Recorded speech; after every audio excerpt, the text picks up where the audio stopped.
கடிதம் எழுதிவிட்டு பெண் டாக்டர் 12வது மாடியில் இருந்து குதித்து தற்கொலை. டாக்டர் ஜோதீஸ்வரி ராமநாதபுரத்தில் வசித்து வந்தார். இவர் சென்னை மீனம்பாக்கம் அரசு மருத்துவமனையில் மருத்துவராக பணியாற்றி வந்தார். இவர் ராமநாதபுரத்தை சேர்ந்த யோதீஸ்வரன் என்பவரை திருமணம் செய்து கொண்டார். திருமணமாகி 10 மாதமே ஆன நிலையில் இருவருக்கும் கருத்து வேறுபாடு ஏற்பட்டு பிரிந்து வாழ்ந்து வந்தனர். அப்போது ஜோதீஸ்வரி தனது அக்காவின் அடுக்குமாடி குடியிருப்புக்கு சென்று அக்காவை பார்த்துவிட்டு 12வது மாடியில் இருந்து குதித்து தற்கொலை செய்து கொண்டார். இது குறித்து போலீஸ் விசாரணை செய்த போது அவர் எழுதிய கடிதம் ஒன்று சிக்கியது. அதில் தனது கணவர் கஞ்சா மற்றும் பல போதை பழக்கத்திற்கு அடிமையானதை பற்றி கூறியிருந்தார்.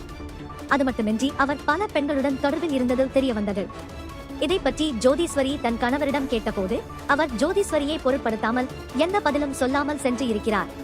ஒருநாள் ஜோதீஸ்வரி தனது கணவரின் லேப்டாப்பை திறந்து பார்த்தபோது அவர் பல பெண்களுடன் தொடர்பில் இருப்பது தெளிவாக தெரிய வந்தது. இதனால் தான் ஜோதீஸ்வரி இந்த முடிவை எடுத்திருக்கிறார் என போலீசார் கூறியுள்ளனர்.